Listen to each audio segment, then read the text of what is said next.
Je suis le bon berger qui donne sa vie pour ses brebis.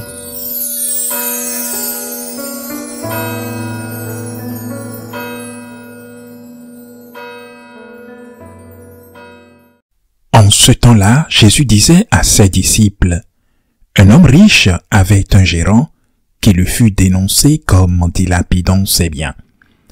Il le convoqua et lui dit, « Qu'est-ce que j'apprends à ton sujet? Rends-moi les comptes de ta gestion, car tu ne peux plus être mon gérant. » Le gérant se dit en lui-même, « Que vais-je faire, puisque mon maître me retire la gestion? Travailler la terre, je n'en ai pas la force. Mendier, j'aurais honte. Je sais ce que je vais faire pour qu'une fois renvoyé de ma gérance, des gens m'accueillent chez eux. » Il fit alors venir un par un ceux qui avaient des dettes envers son maître. Il demanda au premier, « Combien dois-tu à mon maître? » Il répondit, « 100 barils d'huile. » Le gérant lui dit, « Voici ton reçu, vite, assis-toi et écris 50. » Puis il demanda à un autre, « Et toi, combien dois-tu? » Il répondit, 100 sacs de blé. Le gérant lui dit, « Voici ton reçu, écris 80. » Le maître fit l'éloge de ce gérant malhonnête, car il avait agi avec habileté. En effet, les fils de ce monde sont plus habiles entre eux que les fils de la lumière. Eh bien, moi, je vous le dis, faites-vous des amis avec l'argent malhonnête, afin que le jour où il ne sera plus là, ses amis vous accueillent dans les demeures éternelles. Celui qui est digne de confiance dans la moindre chose est digne de confiance aussi dans une grande. Celui qui est malhonnête dans la moindre chose est malhonnête aussi dans une grande. Si donc vous n'avez pas été digne de confiance pour l'argent malhonnête, qui vous confiera le bien véritable?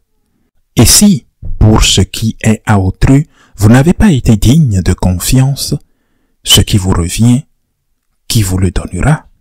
Aucun domestique ne peut servir deux maîtres. Ou bien il haïra l'un et aimera l'autre, ou bien il s'attachera à l'un et méprisera l'autre. Vous ne pouvez pas servir à la fois Dieu et l'argent. Acclamons la parole de Dieu. On ne peut pas servir Dieu et l'argent, mais l'argent est nécessaire, chers frères et sœurs. On ne peut pas vivre sans l'argent. Il faut se nourrir, avoir un logement, que l'on soit propriétaire ou locataire, et se vestir. Que veut nous enseigner le Seigneur? Avant d'aborder la question de l'aumône, nous devons nous demander, en cela comme en tout, pourquoi nous devons agir? Pourquoi devons-nous servir Dieu et non l'argent? Et quelles en sont les conséquences? L'argent vous a-t-il aimé? L'argent est nécessaire, je le répète. Mais l'argent vous a-t-il aimé? Vous en avez besoin pour aller chez le médecin, pour manger, pour vous habiller, en bref, pour vivre. Mais l'argent vous a-t-il aimé? Chers frères et sœurs, posez-vous cette question. L'argent vous a-t-il aimé? A-t-il donné sa vie pour vous?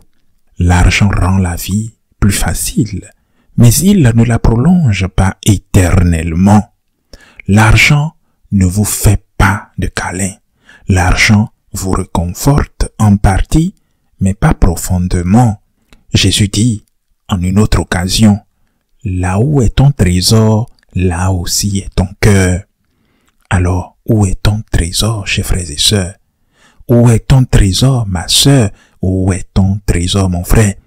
Si mon trésor est en Christ, si mon trésor est en celui qui a donné sa vie pour moi et est ressuscité, m'ouvrant les portes du ciel, si mon trésor est en lui, qui est ma consolation quotidienne, celui qui me donne l'espoir, cette brise dans les heures de feu, si mon trésor est en celui qui me donne la paix, là est mon cœur. Et alors tout se met en place. l'argent, le travail, la famille, le repos. Chaque chose a sa place. Je veux donner un exemple et je pourrais en donner beaucoup d'autres. Un de mes amis les plus chers, c'est un jeune entrepreneur vivant aux États-Unis, marié et père de famille, quelqu'un que j'aime beaucoup. Il travaille dur dans son entreprise, mais il prie tous les jours. Il va à la messe tous les jours et participe à l'adoration eucharistique, au moins une fois par semaine. C'est un professionnel avec un travail exigeant, mais il consacre du temps à Dieu et bien sûr à sa famille. Il consacre du temps à des œuvres caritatives, par exemple. Je ne sais pas s'il le fait actuellement, mais depuis longtemps, il rend visite aux prisonniers en prison. Il est catéchiste dans une école de gratitude et consacre donc au moins 1 heure par semaine à cette mission, à ce service qui consiste à être avec un groupe et à leur apprendre ce que c'est que la gratitude. Où est son trésor? Est-il dans son entreprise? Dans le fait de gagner beaucoup d'argent? J'ai eu la chance de visiter son entreprise. Sa principale préoccupation n'est pas de gagner de l'argent, mais plutôt la sécurité de ceux qui y travaillent. Car c'est une entreprise où il peut y avoir des risques de travail, et il doit donc veiller à ce que les mesures de sécurité soient strictement respectées. Et pourquoi? Par crainte d'un procès? Par crainte d'un accident qui pourrait l'affecter? Non. Car son trésor est en Christ. Quand votre trésor est en Christ, tout suit. Tu as du temps pour le Christ, la prière, la Sainte Messe, la confession, l'adoration. Tu as du temps pour être avec ceux qui ont besoin de toi parce qu'ils souffrent, que ce soit pendant ton temps libre ou par l'aumône. Et cet ami est vraiment généreux. Il est vraiment généreux, chers frères et sœurs. Tu as du temps pour ta famille. Quand ton trésor n'est pas en Christ, que se passe-t-il? En Espagne, on dit qu'un vice vaut plus cher que 2 enfants. Quand ton trésor n'est pas en Christ, que se passe-t-il? Ce vide que tu sens au plus profond de toi n'est jamais comblé. Ne pouvons-nous pas avoir un vide intérieur? Si le Christ ne le comble pas, si Dieu ne le comble pas, les choses le comblent. Et un vice vaut plus cher que 2 enfants. Les choses le remplissent, le luxe le remplit, la compassion le remplit. Je dois me faire plaisir. Pourquoi suis-je si fatigué? Pourquoi suis-je si épuisé? Suis-je tendu? Pourquoi? Pourquoi suis-je nerveux? Je dois me faire plaisir avec quoi? Avec de la drogue? De l'alcool? Des femmes? La prostitution? Avec de la pornographie? Avec des voyages?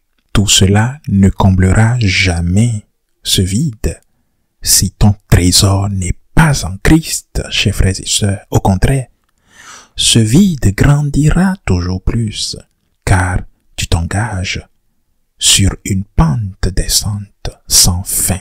Ainsi soit-il.